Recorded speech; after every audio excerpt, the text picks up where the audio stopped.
Assalamualaikum warahmatullahi wabarakatuh.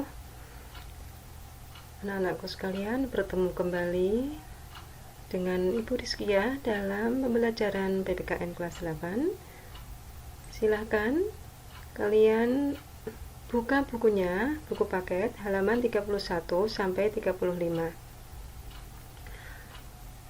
Mudah-mudahan kalian walaupun tetap di rumah tetap belajar dengan giat dan rajin serta disiplin, dan mudah-mudahan kalian dalam keadaan sehat walafiat sehingga dapat mengikuti pembelajaran daring pada kali ini.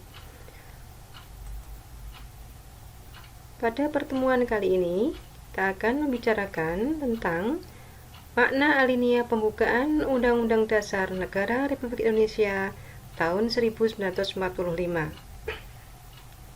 Jadi pada kali ini masih melanjutkan ya tentang pembukaan Undang-Undang Dasar Negara Republik Indonesia tahun 1945, tapi kita akan pelajari maknanya. Kalau kemarin kan kita belajar atau kita membahas tentang hubungan proklamasi dengan pembukaan Undang-Undang Dasar Negara Republik Indonesia tahun 1945. Kemudian kita pelajari juga tentang sistematikanya, sistematika UUD 45 maksudnya, kemudian juga tentang kaidah fundamental yang terdapat di dalam pembukaan Undang-Undang Dasar Negara Republik Indonesia tahun 1945. Nah, sekarang kalian tentunya sudah tahu ya tentang pembukaan UUD Negara Republik Indonesia tahun 1945 itu terdapat ada berapa alinea anak-anak? Iya, ada 4 alinea. Ya, jadi sebelum kalian melanjutkan pembelajaran ini, saya minta kalian juga masih ingat tentang pembelajaran yang sebelumnya ya, karena ini ada kaitannya. Nah, sekarang kita lanjutkan pembahasan tentang masing-masing alinea, yaitu ada 4 alinea, dimulai dari alinea pertama. Ya, jadi pada alinea pertama, pembukaan Undang-Undang Dasar Negara Republik Indonesia itu ada di dalam alinea pertama itu ada 2 dalil ya, 2 dalil di dalam alinea pertama, yaitu ada dalil objektif dan dalil subjektif. Jadi kalian ingat-ingat di dalam alinea pertama pembukaan Undang-Undang Dasar Negara Republik Indonesia itu ada 2 dalil, yaitu dalil objektif dan dalil subjektif. Paham ya? Ingat-ingat, ada 2 dalil, dalil objektif dan dalil subjektif. Sekarang yang bagian A kita akan coba mempelajari atau mungkin mengartikan tentang dalil objektif itu apa.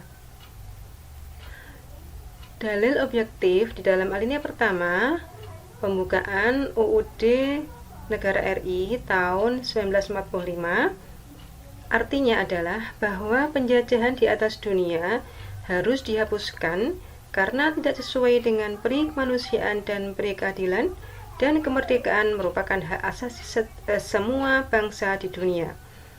Jadi dalil objektif ini mengandung pengertian bahwa bentuk penjajahan itu harus dihapuskan dari muka bumi ini, karena yang namanya penjajahan itu adalah bertentangan dengan peri kemanusiaan dan peri keadilan. Kemudian dalil objektif ini mengandung pengertian juga bahwa kemerdekaan itu adalah merupakan hak semua bangsa di dunia. Jadi setiap bangsa di dunia ini mempunyai hak untuk merdeka.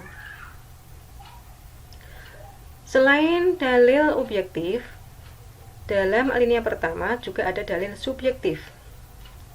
Apa itu dalil subjektif?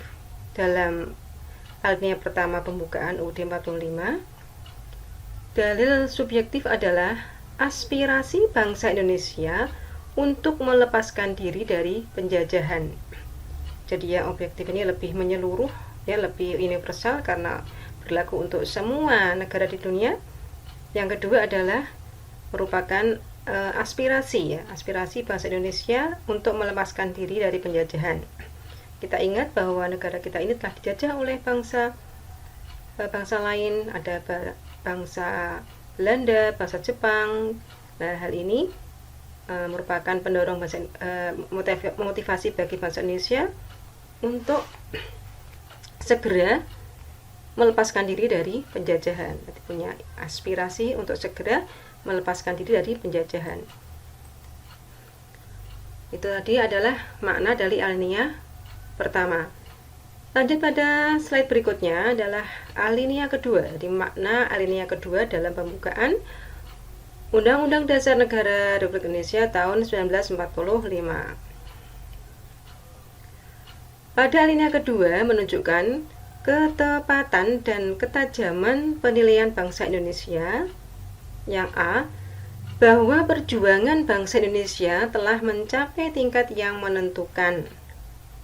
Jadi perjuangan bangsa Indonesia telah lama sekali, dan pada saat yang menentukan itulah maka diproklamasikanlah kemerdekaan.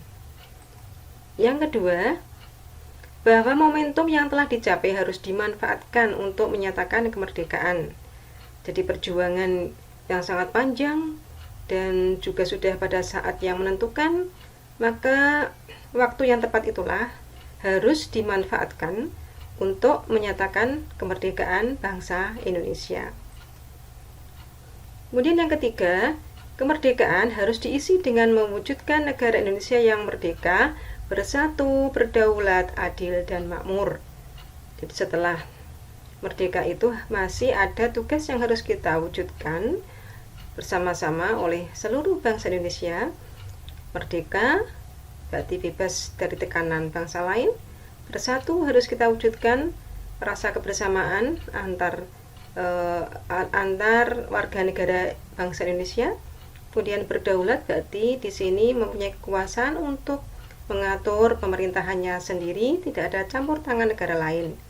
Adil dan makmur berarti di sini terwujud adanya keadilan dan kemakmuran bagi seluruh bangsa Indonesia di semua lapisan masyarakat.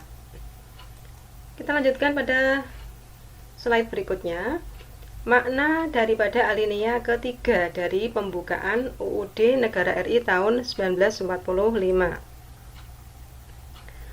Pada alinea ketiga, memuat bahwa kemerdekaan didorong oleh motivasi spiritual, yaitu kemerdekaan yang dicapai oleh bangsa Indonesia merupakan berkat rahmat Allah yang Maha Kuasa. Jadi bangsa Indonesia telah menyadari bahwa perjuangan yang sangat panjang itu bisa berhasil untuk bisa mewujudkan kemerdekaan tidak lepas dari kekuasaan atau rahmat dari Allah yang Maha Kuasa. Ini sangat-sangat melandasi jiwa bangsa Indonesia yang saat itu sudah menganut agama dan merasa bahwa perjuangan itu tidak serta-merta perjuangan secara fisik, tapi juga ada campur tangan dari rahmat Allah yang Maha Kuasa. Kemudian yang kedua, adanya motivasi spiritual ini membuktikan bahwa bangsa Indonesia ini mempunyai sikap dan keyakinan terhadap Tuhan yang Maha Esa. Jadi pada alinea ketiga ini intinya bahwa bangsa Indonesia ini memiliki suatu kepercayaan bahwa kemerdekaan itu adalah tidak semata-mata perjuangan bangsa Indonesia semata, tapi merupakan rahmat dari Allah Subhanahu wa Ta'ala yang Maha Kuasa. Itulah kira-kira untuk makna alinea ketiga. Slide berikutnya adalah makna pembukaan UUD Negara RI pada alinea keempat. Kemarin pada saat kalian pelajari kaidah fundamental dari pembukaan UUD Negara RI tahun 1945, di situ tertera antara lain ada juga dasar negara, ya, ada tujuan negara dan lain-lain. Nah, sekarang kita lihat alinea keempat pembukaan UUD Negara Republik Indonesia tahun 1945 memuat prinsip-prinsip negara Indonesia. Apa itu prinsip-prinsip negara Indonesia? Yang pertama adalah tujuan negara. Jadi tujuan negara itu ada di dalam alinea keempat yang akan diwujudkan oleh pemerintah negara. Jadi dalam alinea keempat ada tujuan negara yang berbunyi melindungi segenap bangsa Indonesia, kemudian memajukan kesejahteraan umum, mencerdaskan kehidupan bangsa, dan ikut melaksanakan ketertiban dunia yang berdasarkan kemerdekaan, perdamaian abadi, dan keadilan sosial. Kemudian lanjutnya yang kedua, ada ketentuan diadakannya undang-undang dasar. Jadi selain tujuan negara, negara yang sudah merdeka harus mempunyai undang-undang dasar. Dan yang ketiga, bentuk negara, yaitu bentuk republik yang berkedaulatan rakyat. Di negara kita perlu membentuk suatu negara yang bentuknya apa? Nah, Indonesia memilih untuk bentuk republik. Yang keempat, dasar negara, yaitu Pancasila. Negara kita punya dasar negara yaitu Pancasila yang terdapat dalam alinea keempat, yaitu ada ketuhanan yang Maha Esa, kemanusiaan yang adil dan beradab, persatuan Indonesia, kerakyatan yang dipimpin oleh hikmat kebijaksanaan dalam permusyawaratan perwakilan, serta dengan mewujudkan suatu keadilan sosial bagi seluruh rakyat Indonesia. Demikian anak-anak pembelajaran pada pertemuan kali ini. Saya berharap kalian bisa memahami, mempelajari ya, dan mengingat tentang materi yang disampaikan pada hari ini.